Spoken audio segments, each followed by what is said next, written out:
Hello, everyone, and welcome back to the Rotten Tomatoes is Wrong podcast. I am your host, Mark Ellis, flying solo today. Although, do ducks really fly, or do they just kind of flap their wings and then hope they land on a pond soon? I am still in the sand pond, we'll say, of Las Vegas, Nevada, where I've been working for quite some time, it feels like, according to this show anyway. But thanks to the good folks at Brad Garrett's Comedy Club. Having a great week in Las Vegas, and now it might be the best hour of my Las Vegas trip. Not because I'm gambling, not because I'm doing stand-up, but because I'm talking to one of my good buddies about a film franchise that is so beloved, that is just so celebrated. It came out in the 90s. It could have easily been an afterthought, but no, not only was it a good movie, it spawned a film franchise, which is rare in the sports movie world, and even rarer, it spawned an actual team that is in the professional ranks. If you don't know what movie franchise we're talking about yet, and you didn't happen to take a look at this podcast before you clicked on it, you are watching / listening to the Rotten Tomatoes is Wrong episode of the Mighty Ducks trilogy. All three Mighty Ducks movies. Which one is the mightiest? Is it the Mighty Ducks from 1992? 21% rotten. Can you believe that? Is your inner child okay? Did you hear me? 21% rotten on the Tomatometer. Does have a 65% audience score, which is the only freshness we're getting from any one of these three movies, according to our beloved metrics. So D2, The Mighty Ducks, 1994, is also 21% rotten, 59% audience score. And then D3 from 1996 is 20% rotten with a 45% audience score. And so we're talking about the Ducks movies because you have the Mighty Ducks Game Changers, which is the TV show. Season 2 is about to drop later on this month. And we also have a bunch of fans that have been emailing us. They've been begging. They've been tagging us on social media saying you need to talk about the Mighty Ducks. So thank you to our Fresh Ketchup crew for that support. And even my co-host who can't be here today, Jacqueline and I often go back to this movie just because it's just one of those films that sticks in your childhood and it just stays with you until you become a tall adult. Let's talk to Robert Drost. He's going to talk to us rather because he sent us an email, rtiswrong@rottentomatoes.com. And he says, I want you guys to focus on the true underdog of the sports film world. You know what I'm talking about. The only sports film that spawned an actual professional sports franchise. I want you guys to talk about the Mighty Ducks. There's nothing better than watching those kids come out with a goaltender net in the famous flying V. I hope you take these critics to task for knocking on this amazing sports classic that made me never underestimate the alcoholic lawyer who, quote, doesn't like hockey and hates kids because you never know, he could just turn out to become a hockey legend for decades to come. Quack, quack, quack, quack, quack. Thank you, Robert, for that email and for the inspiration to do this episode today with one of my dear friends. You all know him from his social media presence. The Swaggy Blurred is where you can find him across all social media platforms. And you can check him out weekly, talking all things comic book movies on Capes and Cows as part of the Big Thing Show. He is Winston A. Marshall, and if you're watching the show, you can see us that Winston actually has a Mighty Ducks jersey on, so I imagine this franchise means a little something to you, good sir. Well, first of all, let me clarify. This is not the Mighty Ducks. This is the Mighty Drunks, and when I say that, I say that in the sense that my adult kickball team, we do there are tournaments throughout the country. We just go around and just quack at people. Our instead of full quacks, our chant is quack, quack, chug, chug. That's the way we get drunk. That's how much this movie has influenced our lives, is that we had to find a proper way to grow it up and continue the legacy. A real game changer, if you will. It's almost like y'all are turning into Coach Gordon Bombay before he inherited the Mighty Ducks, when he was just out doing when he was just a lawyer, when he was just a crappy lawyer that nobody cared about, that would do anything to win. It would win before he learned his lesson. You know, this is why you're the perfect guest for this episode, because I forgot, not only does Winston love playing kickball, he also plays dodgeball professionally. So you kind of play all these like little kid sports that we just thought we'd grow out of once we no longer had to go to gym class, but you're keeping the gym sports, like the rainy day, hey, coach has got to let us do something. Let's do dodgeball. Let's do kickball. You're keeping that alive into adulthood. Excuse me. All sports are little kid sports, okay? Basketball, I'm gonna put a little round thing in a hoop. football. I'm gonna throw this little ball as far as I can and see if you can go and catch it. Don't do this, Mark Ellis. Just because you like to sit around and watch some crappy team called the Washington Commanders embarrass themselves 17 weeks out of the year because Lord knows you don't make it past week 17 doesn't mean you need to come for me in my sports, sir. Please. I just want to be relevant at Thanksgiving. That's all I care about with the Commanders. And well, we'll see. The season is still young for both Cowboys fan Winston and myself. So Winston, the one thing that we can agree on, I think, is our favorite of the three Mighty Ducks movies, I believe, but that's what we're doing today. We're going to rank these. So do you feel like overall Rotten Tomatoes missed the mark with the Mighty Ducks franchise? Again, 21% rotten for the first two, 20% for part three. Is Rotten Tomatoes wrong about the Mighty Ducks? Mark, normally in this episode, I just come through, y'all hand me the outline of what we're going to talk about, and we just get into it. But today I brought me some facts and figures because I was so appalled to hear how low the Mighty Ducks, whoa, Lord, maybe I am a Mighty Drunk today. The Mighty Ducks films have been just lambasted. So let me give you some facts and figures. Space Jam, 43% rotten. I'm not talking about a new legacy. I'm talking about the OG, one of the greatest sports kids movies of all time. How dare you? The Little Rascals, misfit group of kids that just want to tell girls to go away and ride in the Pinewood Derby. 23%. And yet somehow the Goonies, which is just as goofy as all the rest of these films, had a 73% fresh. I am appalled. You have a Flying V, a Knuckle Puck, the Bash Brothers, and you're going to give me 21%? Absolutely not. Both of the first two films deserve to be in the Pantheon, super fresh, all that kind of stuff. But we all have an Averman that we have in our lives, you know, and so sometimes you don't end your trilogy quite as strong, and that one can stay rotten. We're fine with that. But the first two, how dare you? Yeah, you know, it's interesting thinking about the first two and how we fondly remember those. And then there's like, oh, yeah, then they also did D3. And so there might be a line of demarcation between 2 and 3. They maybe didn't close the trilogy as well as a Lord of the Rings or Star Wars would be used to. But we're going to hear what the critics were saying at the time of the Mighty Ducks' release in all three different years, 92, 94, and 96. I feel like Rotten Tomatoes is wrong. I don't feel as strongly as Winston does. Let's get a word from those critics back then with our buddy Tim Ryan, our expert review curation manager here at Rotten Tomatoes, for his segment, 2 Minutes with Tim. 2 Minutes with Tim. I spent way too much time preparing for this podcast trying to figure out how many real-life sports teams were named after movies. There's an excellent chance that I'm totally missing something, so let me apologize beforehand for any omissions. There are a few teams with names that were inspired by elements of movies and TV shows. The Toronto Raptors basketball team was not named after Jurassic Park, obviously, but the movie certainly inspired the name since velociraptors were all the rage back in 1993. And the area where fans gather outside the stadium is called Jurassic Park. In a classic episode of The Simpsons, the Springfield Isotopes are planning to move to Albuquerque before Homer stages a one-man protest. This inspired the name of the Albuquerque Isotopes, the AAA affiliate of the Colorado Rockies, although again, the team is not called The Simpsons. One of the rare potentials I could find was in a Guardian article that claims that an Argentinian soccer team, Club Sportivo Ben-Hur, was so named because its founders were inspired after seeing the movie Ben-Hur. However, the original movie came out in 1925 and the team was founded in 1940, so maybe? I couldn't find much more about them on the internet that was in English. And just a side note, Bull Durham is named after the Durham Bulls, not the other way around. There is one team that was absolutely named after a movie.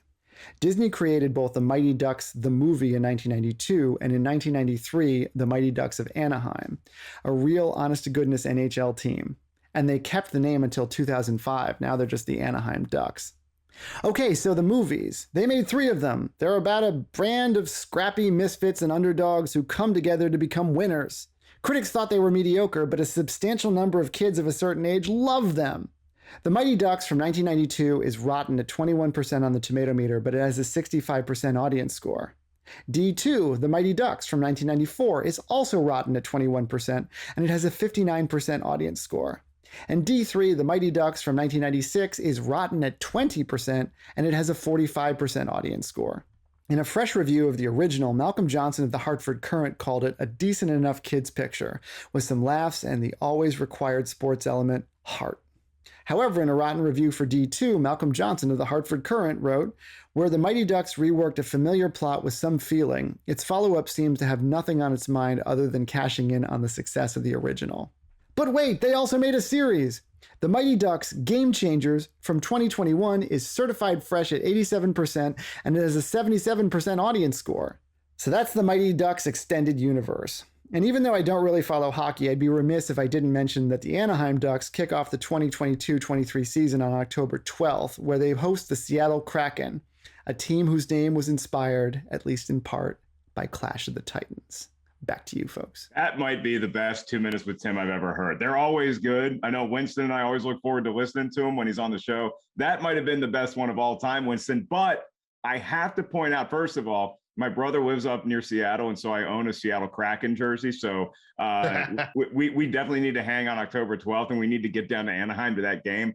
But I also would pick a bone here with Tim Ryan, because I feel like without the movie franchise, the Nashville NHL team known as the Predators would hold that, because you really don't want to name your team Predators unless there's a cool alien to back it up. Am I right? Yeah, but isn't their logo?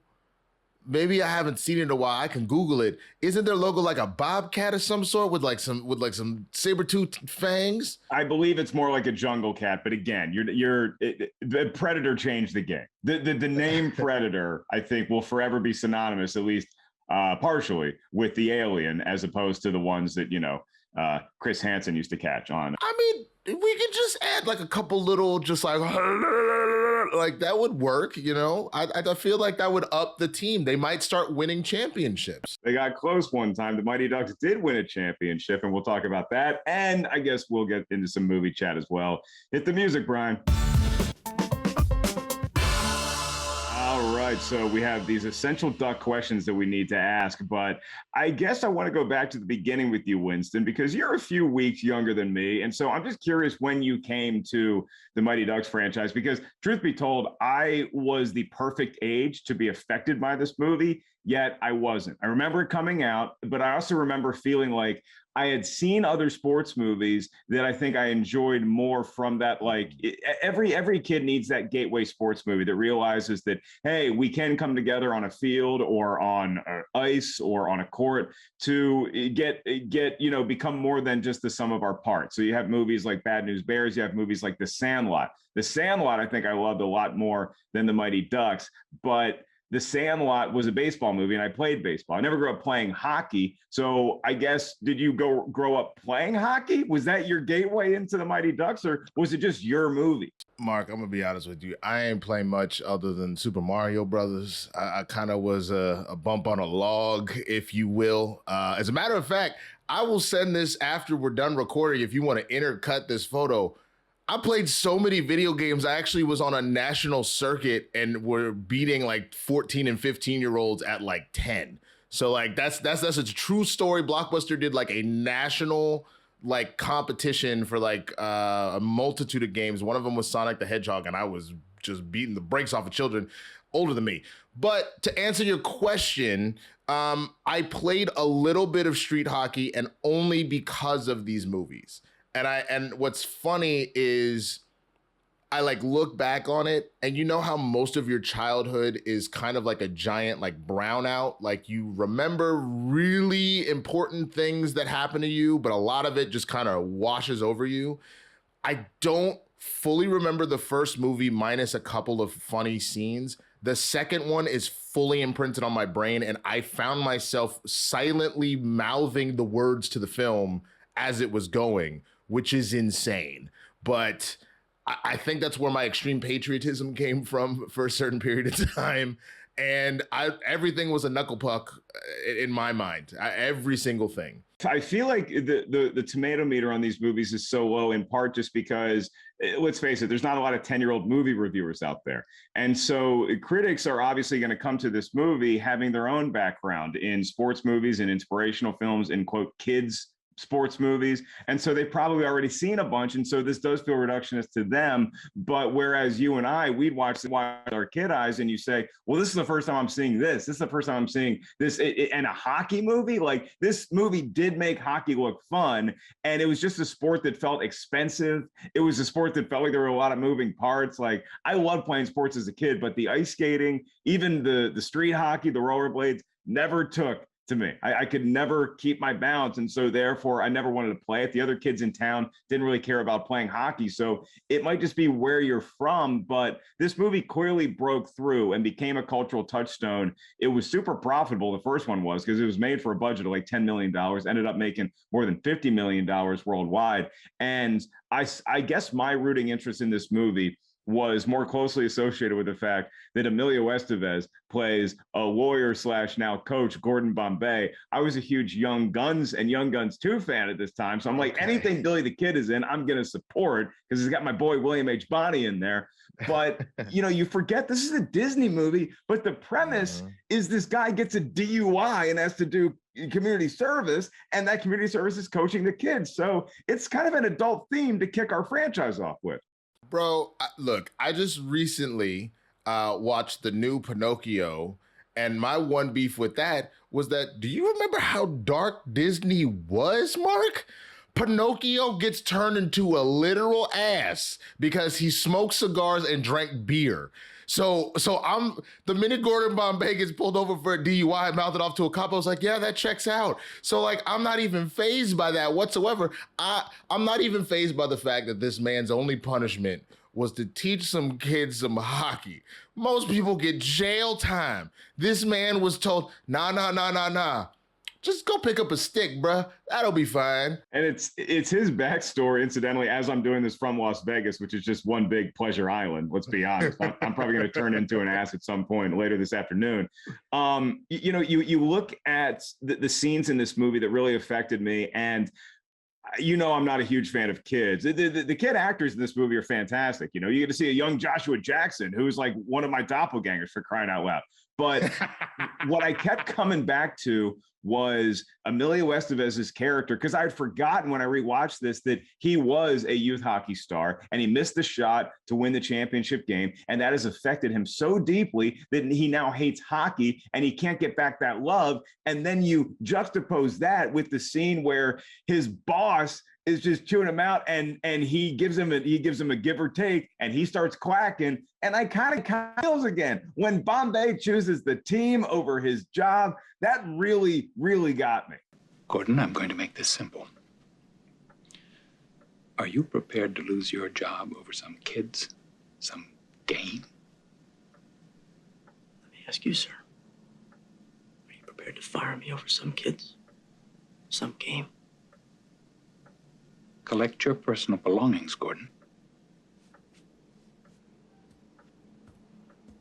Yes, sir, Mr. Ducksworth. Thank you very much, Mr. Ducksworth. Quack, quack, quack, quack, quack, Mr. Ducksworth. Quack, quack, quack, Gordon, quack, quack. Stop Quack, quack, quacking. quack, quack, quack, quack, quack, quack, quack, quack, quack, quack, quack, quack, quack, quack. You may have paid for this jersey, sir, but you didn't earn it. I'll see you in the playoffs. Yeah, I mean, dude, he starts quacking at him again. That's the part that I think got me the most. Can you imagine quitting your job by being like, nah, you out of line. Quack, quack, quack, quack, quack, quack, quack, quack. And you just walk all the way out the building quacking. I am genuinely surprised once again, if not jail this time, that this man didn't end up in some sort of psych ward for quacking his way out of the building. But I think that just goes to show the power of youth hockey. You know what I mean? Of Little League is the fact that it can completely change your life. It happened in hardball. You know, you mentioned Bad News Bears. And now here we are, Little Giants. Like this is, I can't believe I said that name. I hate the Giants so much. But genuinely, this movie just is very far reaching, man. That's just what this movie really did. And I'm just very grateful that we got 2.5 of them.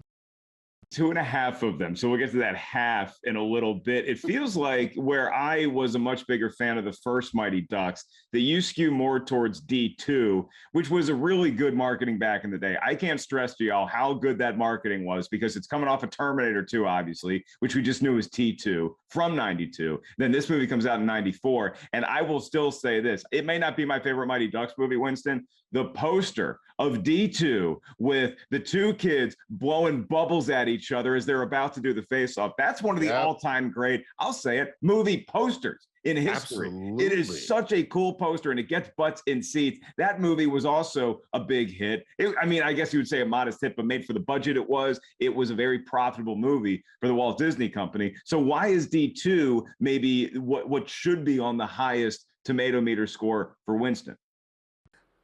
There's a number of reasons. I mean, one, you got to remember we're in the 90s.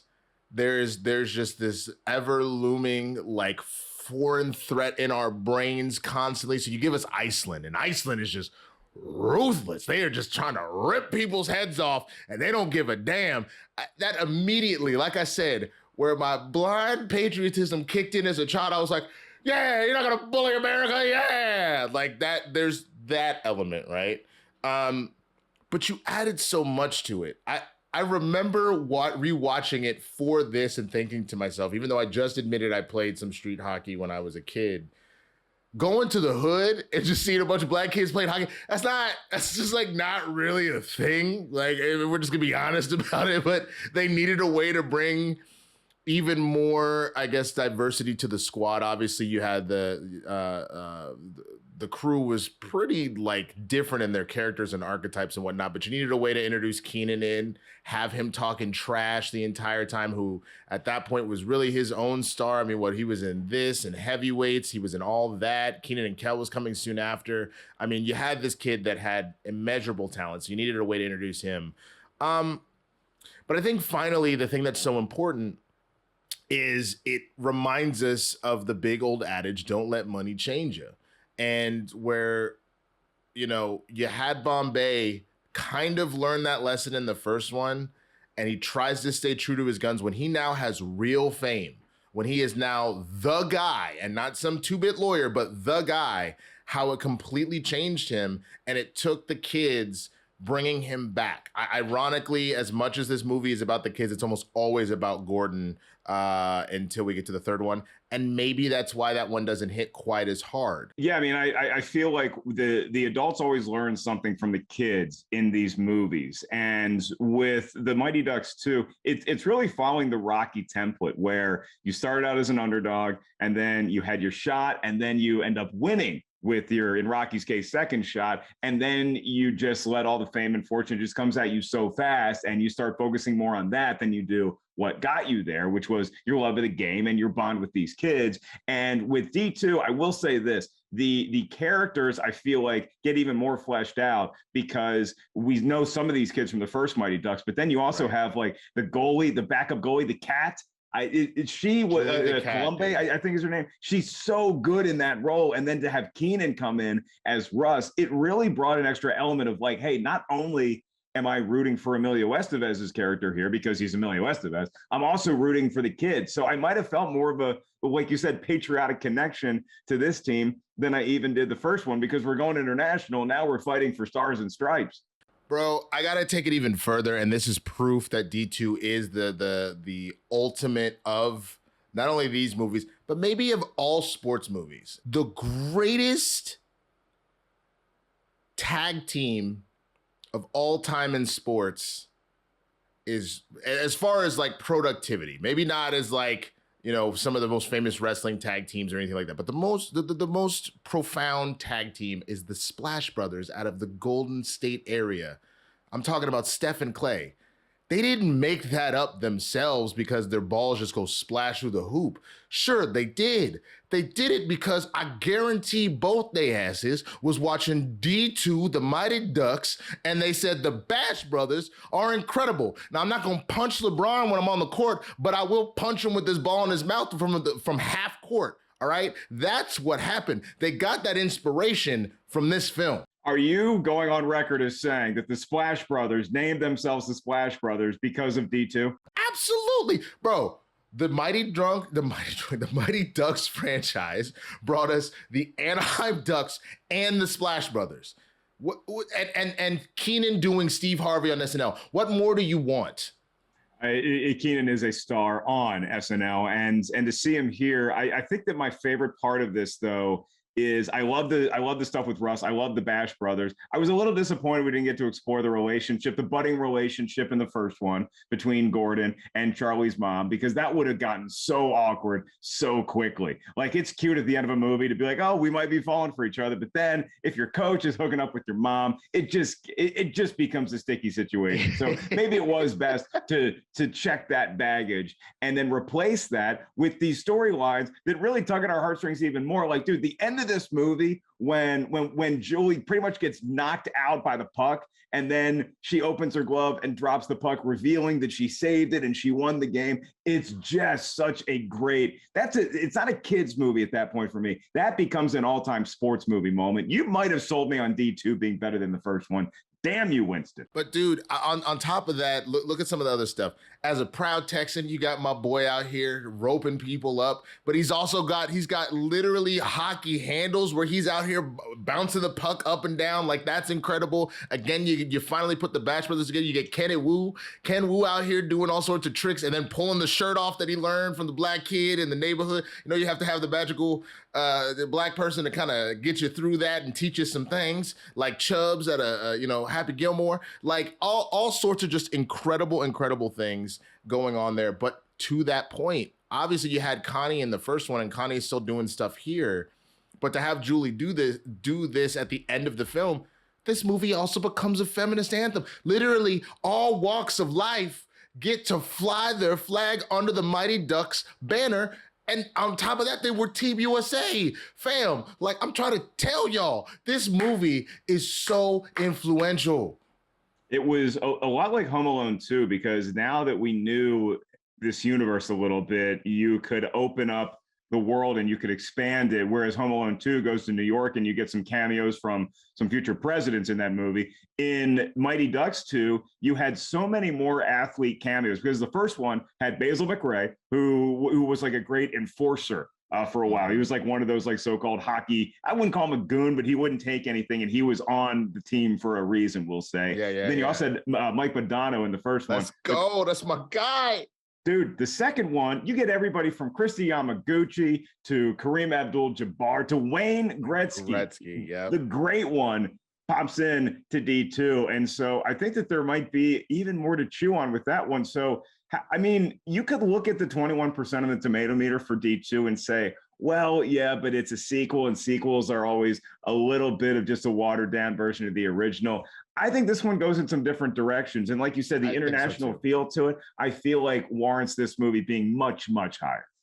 Absolutely. I mean, I do get that this idea that it can kind of be watered down a little bit, but I would make the argument that anything that has a trilogy, typically the second one ends up being the best one. If you end at the sequel, maybe, but if you're doing a true trilogy, like, I mean, there are exceptions. I'll give you Return of the Jedi, though universally most people will say Empire. I saw Return of the Jedi first, so that one for me, but I can admit where I understand why people say Empire. The Dark Knight, universally people say that's the best of all of them. The Winter Soldier, people universally say that's the best of all of them. Like, the second one tends to be that cornerstone because it also determines if we're gonna, like, we've learned who these people are, we've learned our lessons from the first, let's ramp it up to 11. It's always sticking the landing that's hard, and the proof is in the pudding here, honestly.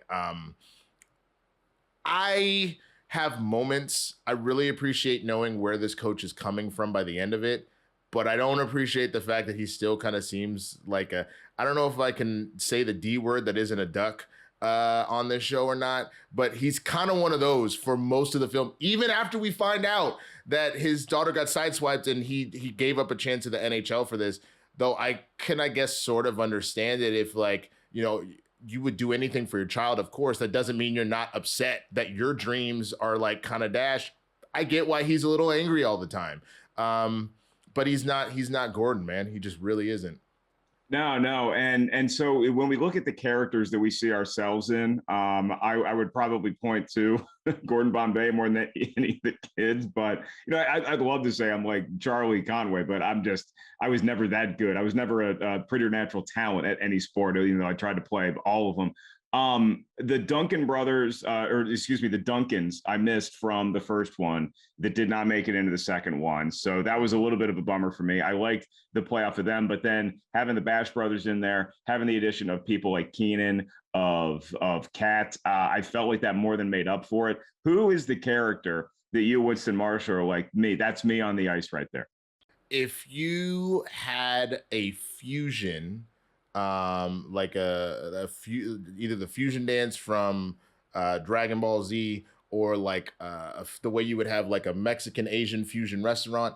If you took Keenan and you fused him with Charlie, that would be me, because Charlie, if you remember, he was good enough to be on the team to make it to the high school, but Charlie wasn't actually very good. He pulled himself out and said, no, I'm more of a coach.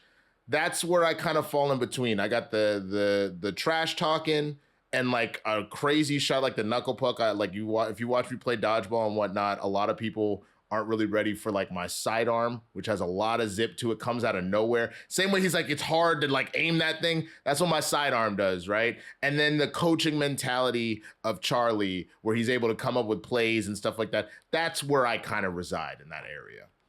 Just a quick sidetrack. The movie Dodgeball, is that accurate to Dodgeball at all? Is that the same style, or is it completely different? Because like when I was a kid, Dodgeball, there was one ball and you just kept throwing it until everybody was out.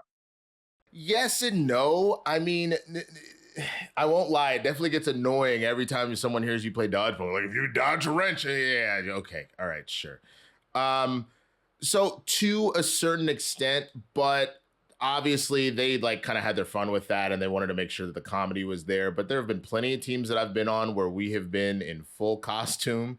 Not BDSM, leather daddy costumes, but like the way you had like the skills that kill, the dudes in the tracksuits and all that. We've done stuff before. Like I've played an entire Halloween tournament where I was Batman. We had the Justice League, so I was Batman. I had a Robin. There was a Green Arrow. Someone came as Wonder Woman. Like it was pretty legit in that regard. And I love playing in the WeHo Dodgeball League because costumes is like the whole thing. Like one time it was heroes. And when I tell you that like 9 out of 10 of the individuals there came dressed as Sailor Moon or Wonder Woman, it was phenomenal. It was just so much fun to watch. That's so great. Yeah, we all got to get to go see Winston. And, you talk about the fusion of characters in this movie. It's interesting when you look at these websites that have now sprung up all these facts you didn't know about the Mighty Ducks and all these different things, because everything from Bleacher Report to ESPN, from all these entertainment outlets did you know this about the Mighty Ducks? So it clearly made its way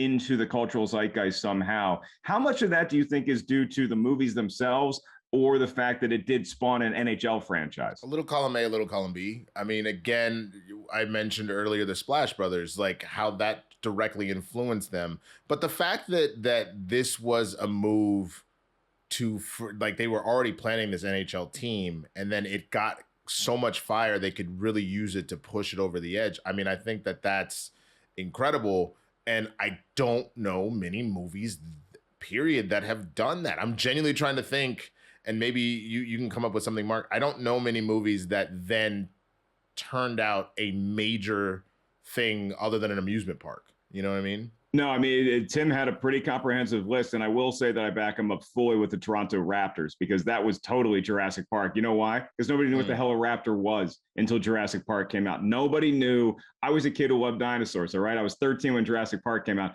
Nobody knew what the hell a velociraptor was. We just assumed Spielberg made it up because he's a genius when it comes to creativity and imagination. So the Toronto Raptors fully have to thank Jurassic Park, and I love that their outdoor area is called Jurassic Park. But here's my hot take on this, is that I think that the hockey team, the actual NHL team, great, they ended up winning a championship later.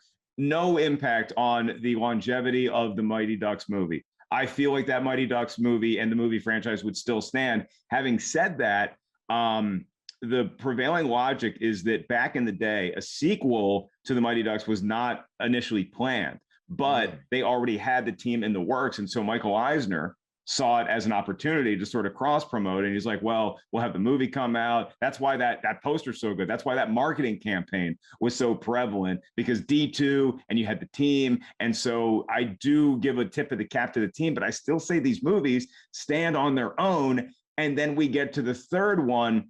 For you, does it fall off a cliff, or is it just not quite as good because we don't have Coach Bombay anymore? But I think Bombay has a lot to do with it. I appreciate where he comes in to protect their scholarships and give some advice to Charlie, because Charlie's getting unruly. I don't know if Emilio was just busy scheduling wise. So they were like, you got me for 10 pages, 15 pages of the script, but I got other things to do. But I do think it lost a lot. It was always the balance between the coach and the kids.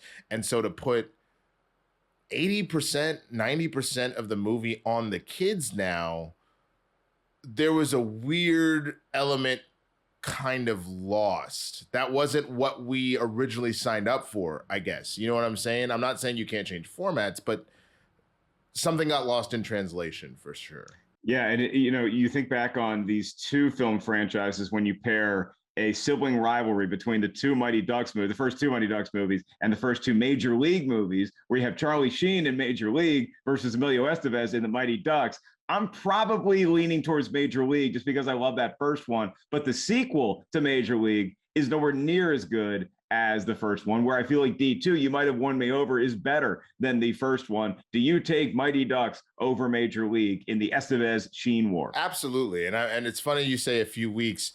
You mean like 200 something weeks as far as like our age gap there. So the difference with Major League is like, it is about adults. So like, you know what I'm saying? Like people that are skewing a little bit older, and not like old. I'm not calling you old. I'm just saying that like you're like older than me. You're gonna like something like that. Whereas a kid, if I could see myself in the same way that like Three Ninjas or Surf Ninjas, really any ninja film with children, I'm like, yo, that's the thing. And this is just ninjas on ice. That's it. Or ninjas in the sewer, because you also have those turtles that are doing some good things. So Ninja Turtles as well, yeah. I was a big Surf Ninjas guy. I was a big Three Ninjas guy. By the time they had High Noon at Magic Mountain or whatever, I was already out. I was Magic out, bro. Gathering. I was so out. And I think we were both out on D3. And so our ranking, I think I'll amend mine. I think I'll go D2 as my top. And then I'll go the Mighty Ducks, the original, at number 2. And then I will go D3 at a far cry. I think you do what you can if you don't have Emilio back and you make Charlie sort of now the mentor. Like, I understand where they're going with that, but I will give the Mighty Ducks franchise credit. They helped launch the career of one Joshua Jackson, who went on to do Dawson's Creek. Do you know that Leonardo DiCaprio also auditioned for the role of Charlie and didn't get it? It went to Jackson. Jake Gyllenhaal was also in the conversation, but Jake Gyllenhaal, apparently his parents wouldn't let him take the role. That's kind of crazy. He could have been on Dawson's Creek. Could have been on Dawson's Creek. Could have been. I think it worked out okay for Jake, but here's, I guess, okay, you know. Here's something that's even crazier, is that the actors considered for the role of Gordon Bombay were none other than Charlie Sheen, Bill Murray, Tom Cruise, Tom Hanks, and Michael J. Fox. So I give you that list, Winston. We're going to take Billy the Kid out of the equation. Let's say that Emilio was off doing Young Guns 3, so he couldn't make the Mighty Ducks. Who is your Gordon Bombay? If those are my options, I think I don't hate Charlie Sheen because Charlie and Emilio have a very similar energy. They kind of diverge at a certain point, but they do have a certain similar energy. But I think I'm probably going Michael J. Fox, because I don't think we've ever seen him play, that D word that's not duck, and so it would have been interesting to see that, you know what I mean? And I think he would have related to the kids so much because he himself I know a lot of like Tom Cruise was a young star, but Michael J. Fox, I mean, you know what I'm saying? We're sitting here talking about Back to the Future and whatnot. I think it would have been really interesting to see him kind of lead the new wave of kids that were meant to be superstars. and he's Canadian and he plays hockey. So he's perfect. He's my pick as well. I was so happy you took Michael J. Fox because he not only can play ice hockey, but I think that you talk about the D word. He also was another D word, Doc, as in Doc Hollywood. And in that movie, he's sort of a fish out of water, doesn't want to be in this small town and ends up taken to it. So I think that's a similar energy you could bring to it. I could see Michael J. Fox being sort of a snot-nosed, preppy lawyer who is just trying to get out of whatever white-collar crime he committed, whatever DUI he might have gotten, and then this is what we end up with. So Michael J. Fox, I wouldn't trade Emilio for anybody, but if we had to lose him, I would tell you Michael J. Fox, pretty good pickup. Absolutely, man. I think he would have absolutely killed it. Yeah, and then here's a fun fact too: that kiss scene that they filmed in the first one between Gordon Bombay and Charlie's mom. It's Emilio Estevez, and I think it's Heidi Kling. It was actually filmed in Minnesota, and during that first kiss, it was so cold that their lips touched, and then their lips got frozen together. Their lips got frozen together, and so the makeup team had to spray some lukewarm water on them to get their lips to separate, because it was like a Dumb and Dumber situation when you lick the pole and then your tongue gets stuck there. So their lips actually got stuck together. That's an all-time movie fact for me. It was so cold, their lips stuck together. Have you ever kissed someone and it was so cold your lips got stuck together, Winston Mark? Hell no, I'm from Texas. I ain't going to no damn cold ass state. Let my lips stick. No. That's that. I saw Dumb and Dumber a million times. That was enough for me. I was like, no, thank you. No. Do you have a favorite sports movie romance? Because if I'm looking, and I'm going to open this up to all the sports movies, listeners and viewers of this show know I love my White Men Can't Jump. So I love the relationship between Billy Hoyle and Gloria, Rosie Perez in that movie. Then there's ones that just feel like, The Natural, never did it for me. I never bought into Robert Redford with either Glenn Close, with Kim Basinger until, that whole thing went south. I just never bought the love in there. When I watch The Natural, I'm just there for the home run at the end. That's all I really need. And Wilford Brimley's amazing chest hair. Then you have these awkward kind of like Barbara Hershey and Hoosiers, where it's like, her and Gene Hackman, I don't really feel that there's a chemistry. Maybe we're just like two adults who just like playing bridge together. So where do you rank Charlie's mom and Gordon? And what is the best sports movie relationship of all time? I mean, I had mentioned the film before. I would put Charlie's mom and and Gordon below Keanu and Diane from Hardball. I thought that was a good little romance flare up there. I gotta say, it's gonna sound wild, but I think my favorite sports movie romance of all time has to once again be Keanu as Shane Falco and the head cheerleader in The Replacements. They had Every Breath You Take in the bar. He's like, Shane, he's at the 10, he's at the 5. Oh, it's a touchdown. I was like, yo, that's actually kind of cute and hot at the same time. Like that was like a moment that sticks in my brain, that they really nailed the sports element to the hookup. So it was that's got to be my best one. And you are lodged firmly in my brain because I was watching the TV here in the hotel. First night I was in Vegas, The Replacements came on, so naturally I watched the whole thing.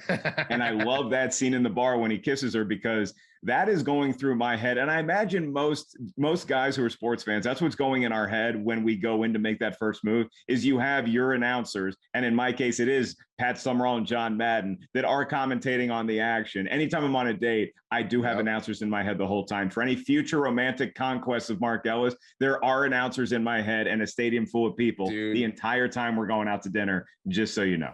Dude, sadly, mine are Troy Aikman and Joe Buck, and Joe Buck just in my head just is so frustrating. Like it's not something that you want, man. No. Sometimes you got to turn that off a little bit, but sometimes you need it. And to quote a great hockey call of all time, Al Michaels saying, "Do you believe in miracles?" Ellis gets a second date. So that is going to be all for our movie talk here on the Mighty Ducks franchise. But the last word goes to Winston Marshall. Is there a quote from a Mighty Duck film that you find yourself referring back to again and again? Are you quacking around the house? I also love I'm Not a Girl, I'm a Duck. I love that it's just such a movie about unity. What is your Mighty Ducks quote if you have one? stick, gloves, shirt. I like real talk. It's funny. It sounds like I'm joking, and I sort of am, but I'm not, because I was that kid that was getting bullied when I was growing up, man. So like the idea that it wasn't necessarily having to get to a fight, but if you could just intimidate or confuse your opponent in that regard. And that was the thing. Ken was the smallest one on the team. He was a figure skater, and he learned, again, from the chubs of the film, Russ's older brother, to like how to punk somebody if you need to do it. I just thought that was such a cool moment of, you know, seeing someone who's in their shell defend themselves. And he became the littlest Bash brother out of it, you know? So I'm right there with that one. That's got to be it. Stick, gloves, shirt. I'm going to get you. Come here. Come here. Come here, Junior. Come here. No. Wait, kid, I'm just messing with you, okay? Listen, when a guy comes at you like I just did, you do this.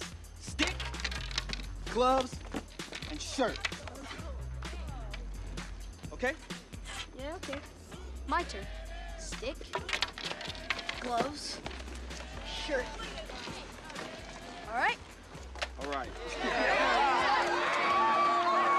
That's right. And unlike Jose Canseco and Mark McGuire's Bash Brothers, I feel like these Bash Brothers might have passed a steroid test. So let's we don't have a mailbag today, but Brian, go ahead and hit some outro music for us just to wake everyone up.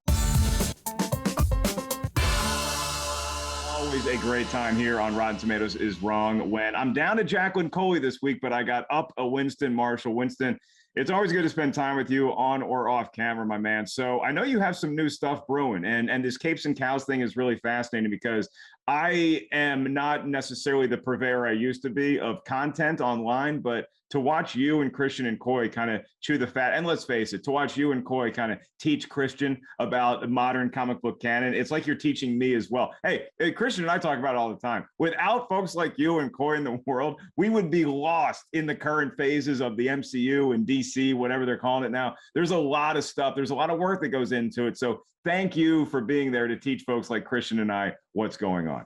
Can I ask you a question, though? You know who Meg the Stallion is, right? I do know who Meg the Stallion is, and I fully endorse any twerking that happens on She-Hulk.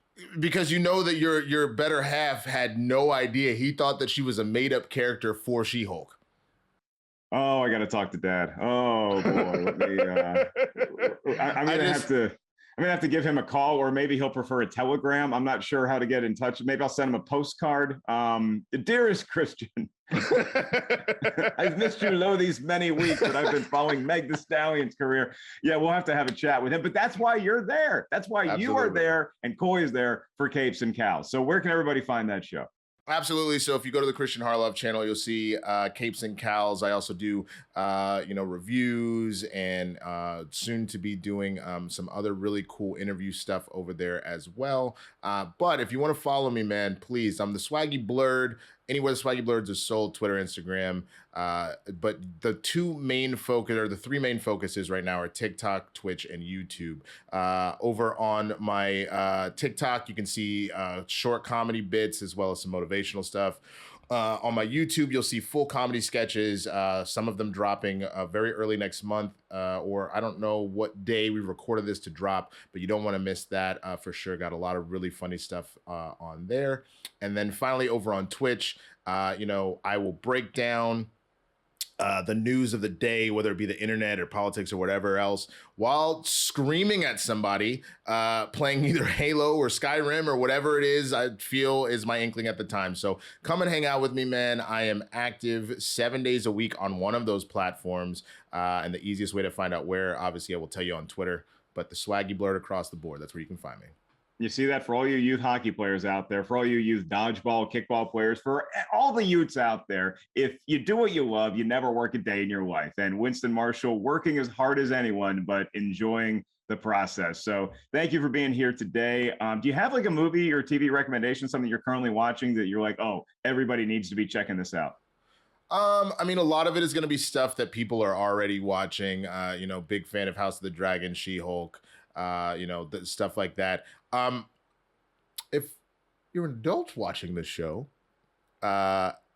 if you are into this sort of thing, there's this great show on Netflix called How to Build a Sex Room. It's kind of great. It's absolutely hilarious and amazing. You should check that out. I feel like y'all would really, really enjoy that. Yeah, and P-Valley over on Stars. Always love giving a shout out to P-Valley. It's a great show as well, but also for adults. No Mighty Ducks here, please. Yeah, we certainly dropped that kids movie motif pretty quick in this outro. That is the wonderful, the one, the only, the Swaggy Bird, Winston Marshall. I am merely Mark Ellis for the whole team here at Rotten Tomatoes. Thank you so much for joining us week in and week out. You can email us anytime, and Mailbag will be back next week. So hit us up, rtiswrong@rottentomatoes.com with your take on what movies we have talked about or what we should be talking about. We always love suggestions like we got for this show, thanks to our fresh member of the Ketchup Crew, Robert Drost. And you can also rate, review wherever you're enjoying this, however you do so. Whatever that platform encourages you to do with your favorite podcast, please do that for us and share it with your friends. For Lucy, for our expert engineer, Brian Perez, the whole team here at Rotten Tomatoes, Jacqueline Coley, my beloved co-host, and Winston Marshall, our special guest today, Gordon Bombay, the Bash Brothers, everybody involved with the Mighty Ducks, who, by the way, won a championship the year after Disney sold them. Disney sold them, and then they won the Stanley Cup. Fun fact. That's going to do it for this week. I am Mark Ellis for Rotten Tomatoes is Wrong, saying Ducks fly together.